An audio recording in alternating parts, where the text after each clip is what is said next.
Mga kabombo, atong dawaton na nana sa pikas linya ang Bombo Radio kay Gian de Oro alang sa itong Bombo Reports Mindanao Connection. Ay muhimong pagreklamo epekto sa pagkagamit sa opisina pabor sa usa ka kandidato. Niingon karon ang among regional lawyer sa Comelec 10 nga si Attorney Gina Sabio nga partikular nga gitumbok nila ang mga political propaganda nga iagi sa social media. Kini tungod kay mahimong ipamugos nga batakang katungod kini sa matag usa apan dako di ay nakasupakan sa lagda sa Civil Service Commission ang gipakitang pagsuporta ngadto sa mga kandidato. So karon pa lang daan mga kabombo, dinhi sa amo ang Comelec 10, ang Comelec Region 10. No, aduna nay pagpasidaan ngadto sa mga trabahante sa gobyerno. And then sa laing bahin mga kabombo kay nagsaka pa sa 5 ka armas ang nakumpiskar sa PNP kabahin sa election ban implementation namo diri sa Northern Mindanao. So subay sa konfirmasyon sa Police Regional Office 10 kabahin sa ilang 24/7 monitoring sa pagpatuman, adunay nakuhaan sa armas og hait nga hinagiban. Gikan sa adunay 2 ka lalaki nga pulos na gikan sa Misamis Oriental. Unya isayran mga kabombo nga sukad nga gipatuman ang election period, anaa na usab sa 5 ka tawo ang gipangkasuhan sa maong kasupakan o kining Comelec gun ban. So 5 na diri sa amo so far sa Region 10 ang nakasupak sa gipatuman nga Comelec gun ban. Mao kanang pagpabarog sa nang hugna sa ato mga balita pabarog kay kanang hugna dito sa Bombo Radio Davao. Pinaagi ni Bombo Danica Baguio. Daghang salamat Bombo Radio Cagayan de Oro, Bombo Pete Gambe, unalakat sa mga panahon diri karon. Hapsay kaayo ang among kawanangan, walay mga timailaan nga adunay umalabot na usab nga mga pag-ulan. Pagpabarog na sa kanang hugna sa mga balita nga among naghipol sa among dakbayan, gumikan kagahapon na until now nagapaabot gihapon ta sa pamahayag og reaksyon ni kanhi Pangulong Rodrigo Duterte kini human nga kagahapon ngadto sa kauluhan adunay mga human rights advocates lakip na ang pamilya matod pa sa namatay sa human no nga gipatuman ang maduguon daw kuno nga war on drug campaign ni kanhi Pangulong Rodrigo Duterte lakip na usab ang extrajudicial killings kay buot nila nga ipa-disbar ang kanhi Pangulong Rodrigo Duterte gumikan matud pa sa gibuhat niini kay kagahapon miadto ang mga nahisgutan ngadto sa Supreme Court no gumikan kay aron nga dusan o disbarment case ang kanhi Pangulong Rodrigo Duterte gumikan kay ilang mga nakita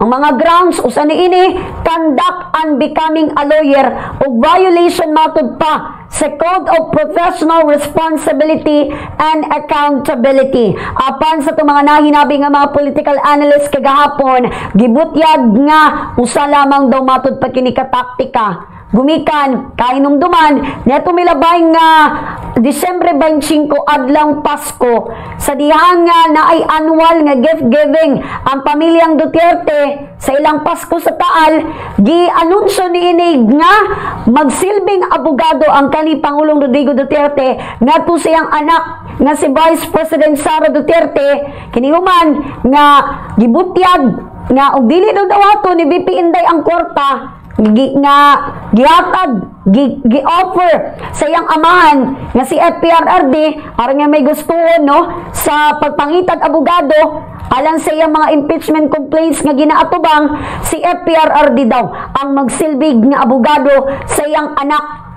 Tapan na mo lagi ni ang tan-aw sa mga pipila ka political analyst nga usa lamang ni kataktika aron matud pa nga hingpit na daw nga papaon sa natad sa politika ang pamilyang Duterte.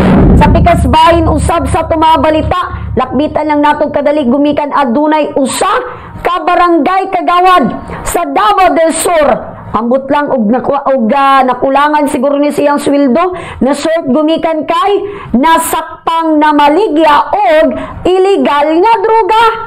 Ang maong ang maong giaresto nga barangay Kagawad dito ni gipahigayon ng operasyon sa otoridad sa Purok Talakitok, Barangay San Isidro, Padada, Davao del Sur, kan sa giila nga si alias Saddam.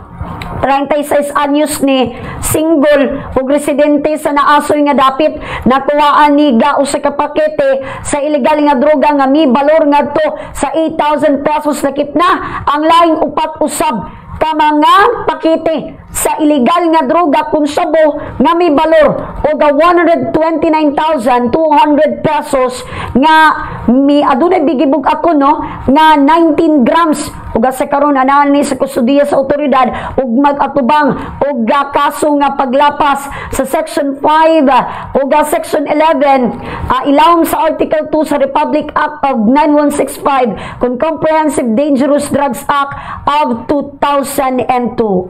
Pambaradyo Philippines, Mindanao area mo ka ng pagpabarog sa kadang hugnal sa mga balita atong ipasa ang linya ngadto sa Bombo Radio Jensen pinaagi ni Bombo Louie Aguilar. Salamat Bombo Radio Davao, Bombo Danica Baguio, Bombo Radio Philippines, Mindanao area, mayong buntag kanatong tanan.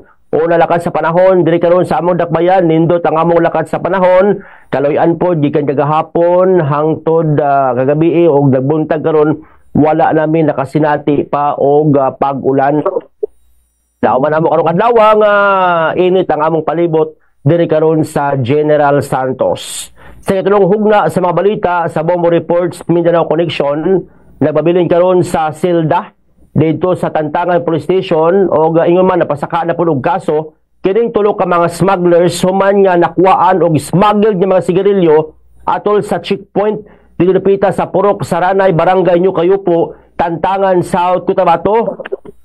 Sumala gani kang Bureau of Customs Sub Port Santos City nga kagahapong adlaw na turnover na silang buhatan ato na kumpiska nga 7,650 ka rim sa smuggled nga sigarilyo nga nagantidad sa 8,216,100 pesos.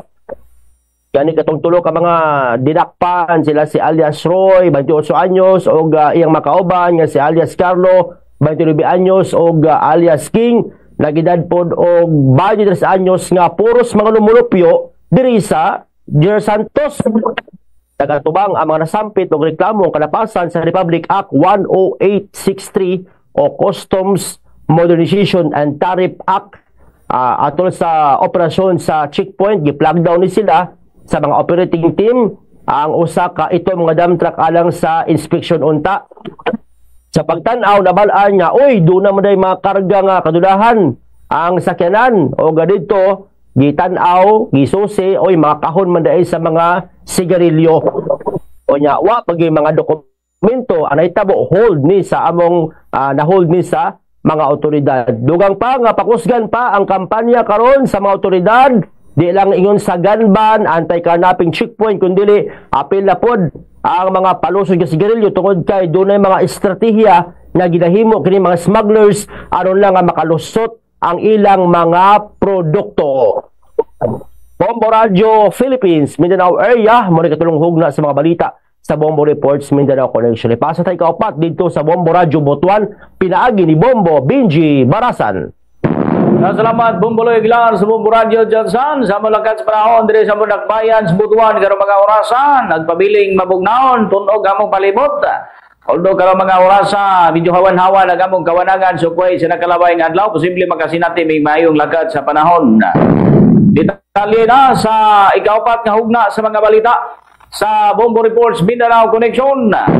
Mabot sa kapin na 1 milyon ka pesos nga kantidad sa illegal nga drogas ang nakumpiska sa unang duha ka semana sa tuig 2025 sa tulog ka mga illegal drug operation. Din ang pinakadako na tigayon ni adto nga Enero Jas sa may Purok 6 Barangay Poblasyon Caguait, Surigao del Sur. Nasala moabot sa sobra 700,000 ka pesos ang kantidad sa nakuhang shabu gikan kang Ariel Losada Apil na usab ang punto 22 nga kalibre nga pistola. Gisundan kini niadtong Enero 11 sa may Proxete, Barangay Saruan, Surigao City, Surigao del Norte. Pinadakpan usab ang usa ka Ken Randolph Kapukanan. Samtang sa nakalabay nga adlaw lamang Enero 16, ano na po'y gihimo nga bypass operation sa may Purokjas, Barangay Poblasyon, Prosperidad, Agusan del Sur.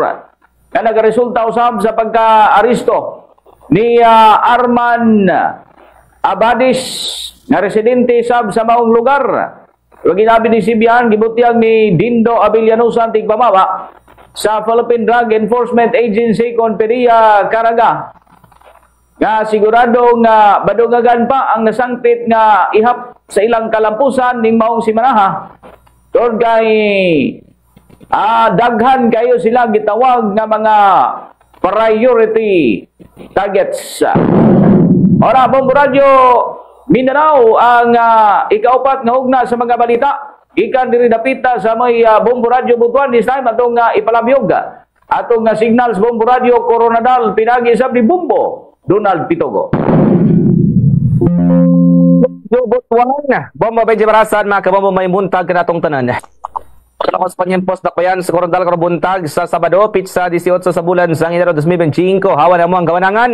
Huwag wala po inatala nga mapag-ulan sa amo ang lokalidad sa minabing 12 oras sa amo ang area of responsibility. At pamarog na sa ikalimahugna sa mga balita sa Bombo Reports Mindanao Connection.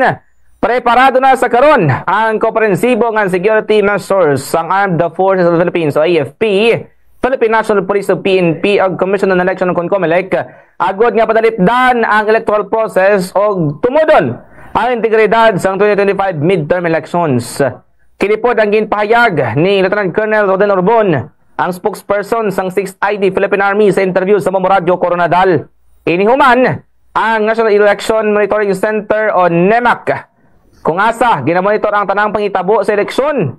Kaya pa siguro po sa 6th ID Philippine Army Chief of Staff Romeo Browner ang preparasyon sa militar sa pag-deploy sa mga soldado o mga rescue para sa hiwaton ng election-related operations.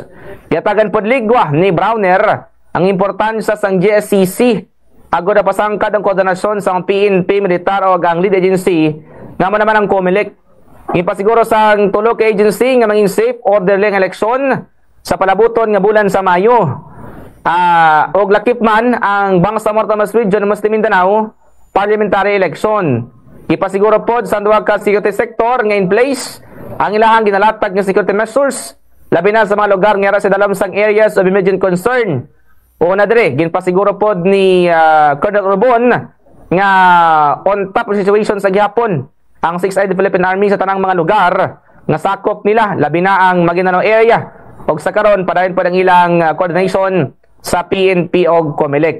Kadungan ni ana ginpahayag pod ni Colonel Urbon nga bukas pod ang 6th ID Philippine Army sa pagpatigayon sa peace covenant sa tanang mga kandidato sa palabuton ng midterm o BARM parliamentary election susunod sa areas of responsibility sa ilahang division. Ginpayag niini nga nagapabilin nga bukas ang ilahang pamunuan sa tanang nga kandidato o mga luyag magpalapit sa ilaha aron mapangayo sang bulig security o peace and order sa isa ka lugar.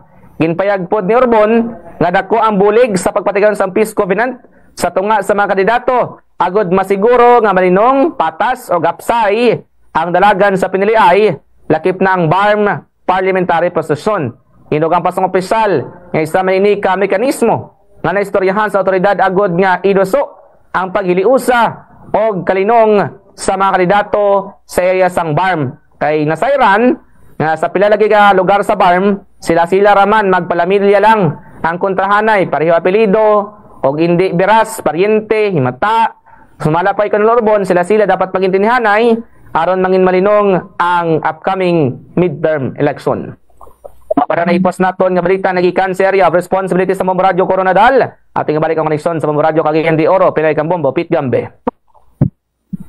Mga kabombo, yung nabati naglangkob sa mga detalye sa Bombo Reports, Mindanao Connection ng adlaw nga Sabado. Happy weekend kaninyong tanan pizza 18 sa bulan sa Enero 2025. Ino nabati sa mga tuang mga kauban gikan sa Bombo Radio Davao, pinagi ni Bombo Danny Cabagyo, gikan sa Bombo Radio Jensan, Bombo Louie Aguilar, gikan sa Bombo Radio Butuan, Bombo Benji Barazan, o gikan sa Bombo Radio Coronadal, Bombo Donald Pitogog nanukad, gikan sa Bombo Radio Cagayan de Oro, Bombo Pete Gambe.